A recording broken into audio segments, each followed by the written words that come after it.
Hello, everybody. This is Mike here from The Flywheel, where we talk to experts about careers, development, personal growth, and business. Today on the show, we're going to be talking about the hunt for useful mentorship with Riley. Welcome to the channel, Riley. Maybe if you want to give yourself a quick introduction. Yeah, thank you. Thanks for having me. My name's Riley Booth. I work at Microsoft as a customer success account manager. My background is in marketing, and I've moved roles a couple times to now be in this customer facing role. Welcome again to the show. So, today, like I said, we are going to be talking about the hunt for useful mentorship. So, maybe a great place to start would be on you telling us a little bit about what mentorship means to you and where it's fit into your journey and your career so far. For me, mentorship has helped in all aspects of my career, but as well as my life. So, mentors have helped me navigate situations like internships, how to get internships, how to move into roles after university, and navigating the workspace in that way. But even outside of work, in terms of ways to get involved in the community, to meet other people that I would get good advice from. So, I would say that mentorship has helped navigate this early career stage part of my life, but also the whole picture outside of just my career. And I know you're involved in a ton of other aspects of mentorship as part of the work that you do. Can you tell us a little bit about, some of the things that you do to get involved in mentorship more broadly and how that's helped you come across an even wider range of people surrounding mentorship? Mentorship is a topic that a lot of people, especially early career stages, have questions about. It's pretty foreign when you come into a corporate environment for a lot of students and young graduates and stuff to navigate. So, a lot of the work that I've done has been on panels, helping people connect with managers and more experienced people to pass their advice. Now that you've had a series of different ways in which you've engaged in some voluntary kind of community building around mentorship at your work, what are some of the things that you find come up most often? What are some of the key questions that you see people maybe earlier in their careers trying to figure out about mentorship? The questions that I've gotten and the questions that I've even seen come up a lot in panels and sessions with more senior managers and mentors is firstly, how do you find a mentor? That's the big obvious one. Secondly, how do you not waste someone's time? So there's lots of kind of self doubt and concern around, am I worth meeting with them? Is it rude to take some of their precious time? I know they're a lot busier than I am. And then the third one would be, what do you talk about when you get a mentor? So say you find someone, they agree to give you some time, how do you make that as productive as possible? Let's maybe talk about each of those a little bit more. So coming back to that first one where you talked about, how do I even find the right mentor, right? So I think there's two big buckets when you're looking at finding mentors. One of them being, how do you organically find someone through your network, through your connections? And the other one is, if you have access to a matching program, let's say it's through some kind of community group or your work or something like that, how can you have a good mentorship experience when you're more blindly matched with somebody? So I think the advice, if we're talking about the organic route, is definitely to go based on personal relationships and where you feel like you have a good flow with somebody. A lot of people get stuck with turning coffee chats into mentorship. So let's say I meet someone really interesting for a coffee chat. How do I continue that outside of that one experience?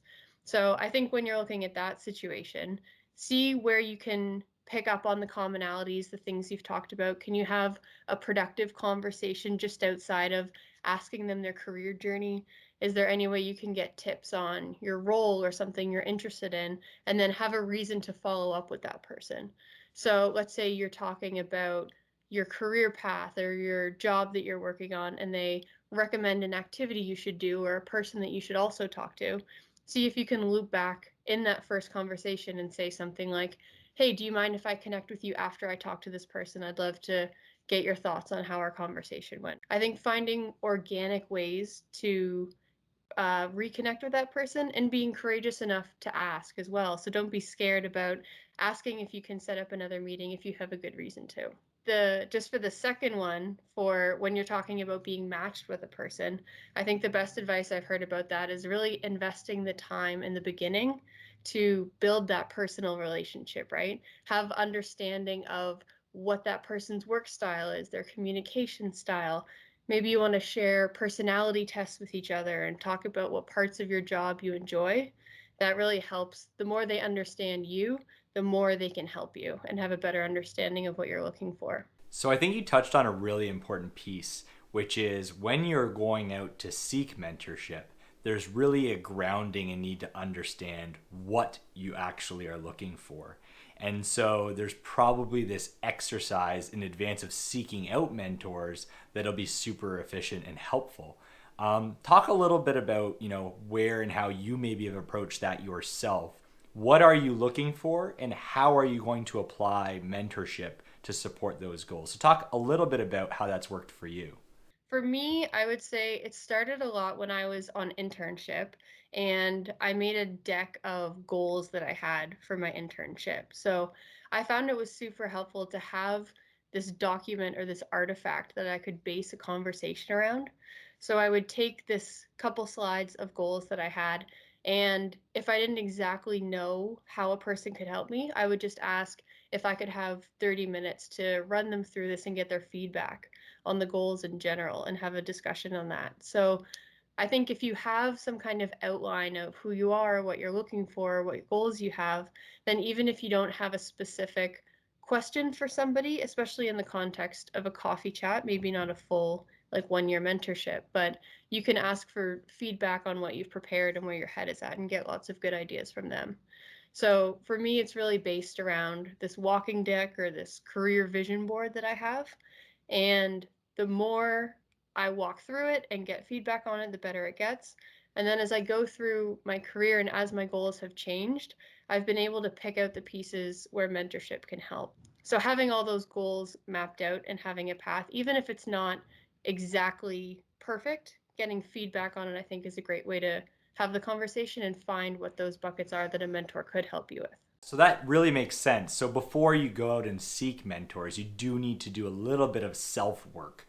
Work to understand what are you trying to accomplish, what are some of those goals, and apply, support to those different areas. I think there's a really important part of something you talked about as well, which is mentorship. A lot of people might think is a multi-year journey with the same individual. But at the end of the day, mentorship is really advice to help you with things where maybe you need to explore deeper thinking or be challenged or be given perspective. So you can get smaller pieces of advice in maybe 1 or 2 meetings with someone, not necessarily being focused on this long term journey. So mentors can really fit in different ways. Now, I think what would be super helpful for people listening in is maybe talking to an area of your own career journey where you have applied mentorship successfully. What was the challenge you were looking for or advice you were looking for, and where you started with that mentorship journey and how it has helped you?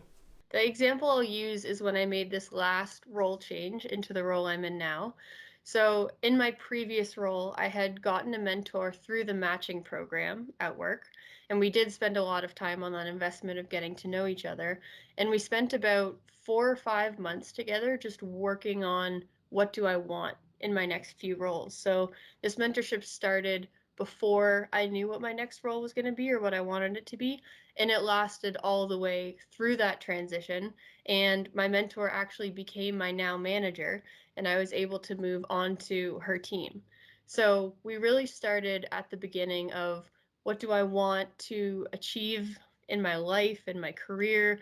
So we put all these building blocks together and we identified that this customer facing role is something that could build a lot of skills for me that I hadn't developed yet.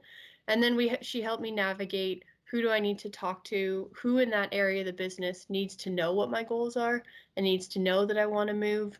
How can I build this deck to be a good interview tool? Or how can I tell the story of why I want to move and why I would be a good fit?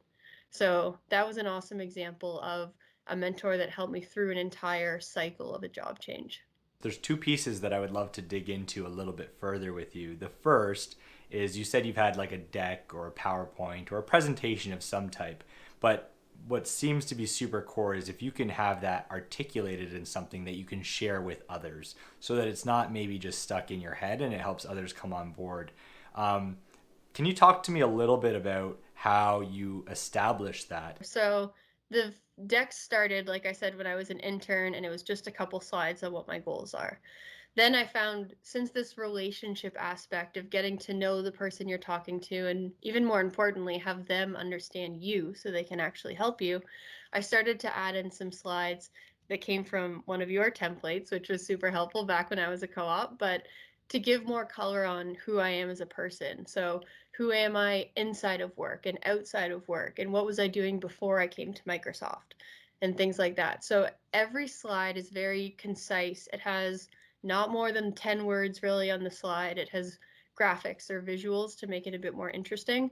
And normally I go through, so if we use the example of a coffee chat and I'm meeting someone for the first time and I have some questions for them, I'll walk them through who I am and then I'll give them the highlights of my personality profile. So I went through all the tests that I've done, probably 6 different personality tests, and I picked out what are the key themes that I'm seeing across all of these, or what are a couple phrases that really resonate with me and encapsulate who I am as a person. So I walk them through who I am inside and outside of work, dig into a bit of the personality stuff, which gives some light to how I perform on a team or what value I bring to a team. And then I have a rough career path that I walk them through. So we do that 50-year goal. Where do I want to be? So, for example, I wrote that in a few years, maybe not 50 years, but later in my career, I think it would be really cool to start a nonprofit or run a nonprofit. And then I take them through the journey of, with that goal, what are the skills that I need to build to get there? So I need to know how to be a leader. I need to understand sales functions, even if it relates to fundraising. So I take them through a bit of that map. And then in about between 5 and 10 minutes, they have a really good picture of who I am and what kind of roles I like and what kind of situations I would be good in. You mentioned some people are challenged with thinking maybe people wouldn't want to mentor me. How would I be making sure I'm not wasting their time? How have you found, what are some of the best responses you've seen in some of the forums you've participated in around that challenge? And what have you found most useful for yourself? The number one that I've heard, especially from mentors, is that if you have goals, you have objectives, it's much easier for someone to help you and they don't feel like they're wasting their time, right? So even if you don't know exactly what your goals are, your goal could be that you want to figure out what your goals are or should be. So you can come with the question of, I have a bunch of thoughts and I want to figure out a rough career direction or what I want to do with my life. So even if you've done some pre-work, you come maybe with your personality test, you come with some thoughts about what are your best days at work versus your worst days at work and what you enjoy and don't enjoy, then you can have a structured conversation. So what I've heard from mentors is that they do genuinely like mentoring. They like switching from the business meetings of their day to something more personal and having those connections. And they get a lot of gratification when they can see that they've helped you, right? Especially if it's a longer term relationship, if they can see you progress from point A to point B and know that they helped somebody with that, then that's really satisfying for them. So if you have some direction, you've done some pre work, and you're prepared with some questions or some thoughts and reflection, then it's much easier for them to help you and enjoy it for themselves as well. That's a super important point where genuinely people do want to help. But obviously, if you consider their time to be valuable, then approaching them with the problem statement or areas where they can be most helpful can ensure that the time they spend with you can be applied moving you from point A to point B in that journey. Maybe figuring out that journey is part of it, but knowing that that's the problem that you like help with is important to know. Another piece that I think you talked about a little bit earlier that I'd love to also talk about is most people consider mentorship purely about their career journey. And you touched on a whole bunch of different areas, whether they be your aspirations outside of work, health, personal development, a lot of the topics we talk about right here on the flywheel. Tell me about why it's important to consider mentorship outside of the sphere of just your career and some examples of where maybe you've reached outside of the four walls of your own office to explore mentorship in other areas beyond your career. So I think when I was earlier in my career, especially back when I was a co-op or an intern, I was very career focused. The document was called my career plan. It was what roles do I want and things like that. And there was a lot of good advice that I got about switching from thinking about roles to more of experiences that you want, or what kind of problems do you want to solve? What kind of positions do you want to be in? So with that advice, I started reflecting more, especially when I dug into my personality tests. It made me realize if I'm doing this planning or this vision board, it has to encapsulate more than just my job. But if you think about finding your passion and your purpose and that kind of stuff, how can I fulfill all these categories? So mentors have lives as well outside of work, right? So lots of people have bigger networks. I think that's where it really started branching, was when I opened up to my mentor and started talking about things I enjoy outside of work or community events I want to be involved in. They also have connections that I could help with passion projects and some things outside of the office. Another amazing point that you bring up is that relationship, not always being super tactical. So, in some scenarios, that advice is useful. But let's talk a little bit about the importance of building that connection, of understanding more about your life and potentially their lives, and how that can play into make a better mentorship connection.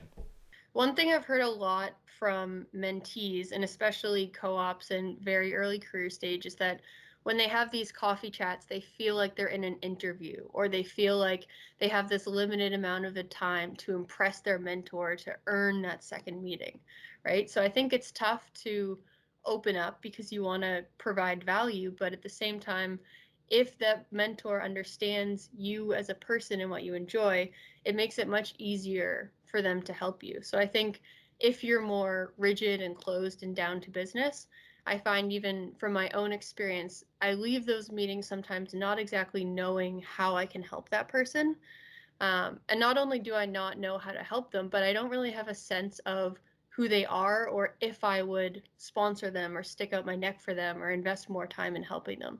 So I find when you're open and personable and authentic, it builds a better relationship. Your mentor understands you better, and then your mentor can leave knowing more about how to help you. You've had some amazing opportunities to participate in fairly large forums with great leaders that gave advice. Could you share maybe your top one or two examples of the best advice you've seen related to mentorship in some of those forums? We did one panel at work where we had some more senior mentors giving advice on the best mentees that they've had or the best relationships that they've had with mentees.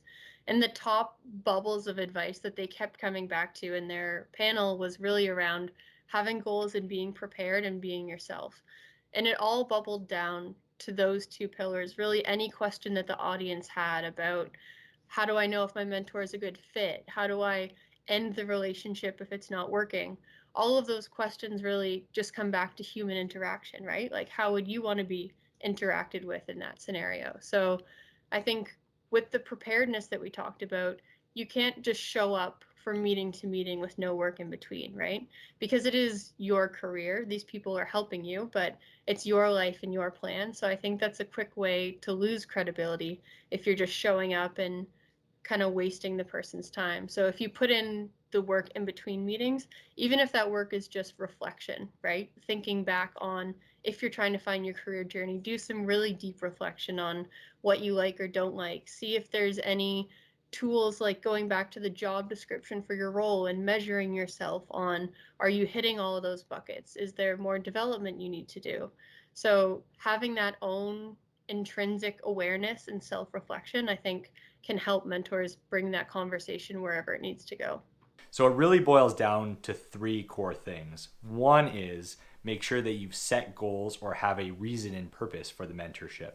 The second is to make sure that you come prepared, not just to the initial meeting, but invest the time between the meetings to make the meetings effective. And the third is to be authentic, because bringing your authentic self helps the person that you're working with truly understand you and how to apply the knowledge they now have about you to those problem statements. A piece that I would love to discuss in a little bit more detail is the idea of reverse mentorship. And so you mentioned, you're a bit earlier in your career. You're not a co-op, obviously. You've been working for a couple years now. But the concept of reverse mentorship and where that fits in and where you've seen that be super helpful for maybe leaders or people who have been in career a little bit longer? Where do you see that playing in the journey of mentorship? So, if you think about the premise of mentorship, expanding perspectives and having shared experiences between people, your mentor can also benefit from learning about your perspective and your outlook, right?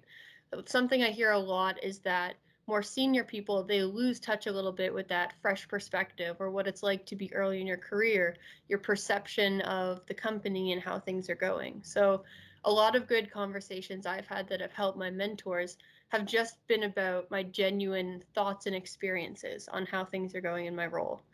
I think also when you're finding people that have different perspectives, maybe they work in a different business unit or are in an area of the business that you've never worked in and they've never worked where you have, they learn from even just learning the different areas of the businesses themselves. Or I find that at the beginning of the mentorship conversations, when both of us are having that small talk and we're just going through what's top of mind, if you open up a bit more in that small talk and tell them about the problems you're solving in the role and where you're stuck and things like that, and they do the same, then there's a lot of surprising connections that can come up from that, right? Maybe you're trying to solve a problem that they also try to solve. I would say open up in that small talk in the beginning and elevate it a little bit and share what's top of mind, and you can find a lot of connections in that space as well. Through your own personal journey, what are a few tips that you would share to the audience about getting started on the hunt for useful mentorship in their own lives? I would say be courageous and dive into that self reflection. So, like we talked about, if your challenge you're trying to solve is figuring out your map or your vision board or what you want to do, spend a lot of time in that deep reflection and get creative with the questions you're asking yourself. So, when I was building out my plan, I would take a stab at it and then pause and think to myself, if I was 70 or getting close to retirement, would I look back at this and have any regrets or would I be happy with this plan? Right? And thinking about, are you satisfied from that sense? Are there little voices in your head that you're ignoring because you think people will perceive them a wrong way? So spend a lot of time in that deep reflection and find those insights about yourself because that's a really valuable exercise, whether it's for mentorship or not, right? Having that opportunity. Um, and the second one of being courageous, don't be scared to ask for that second meeting, to put up your hand if there's something that you need. A lot of the time, mentors have mentioned something like, oh, I know a person in this team that would be really great. And maybe they haven't specifically said that they would introduce me, but have the courage to ask for that introduction. Or if they mention something they're working on that you're interested in, ask if there's a way you can get involved or help them with it because a lot of the opportunities that have been the most beneficial for me have been ones that I've asked for. So courage is really at the core. Make sure you've sort of built out that plan and don't be afraid to execute on it. At the end of the day, this is you guiding your own path and trying to find people to help you along that journey. And so you own the destiny. So step up with courage. So Riley, thank you for joining us on the channel today. Again, this is Mike here from The Flywheel. On The Flywheel, we talk to experts about careers, development, personal growth, and business overall. If you found today's content interesting, please make sure to subscribe below. If you have great suggestions on topics you'd like to hear about, leave them in the comments section and catch you on the next episode.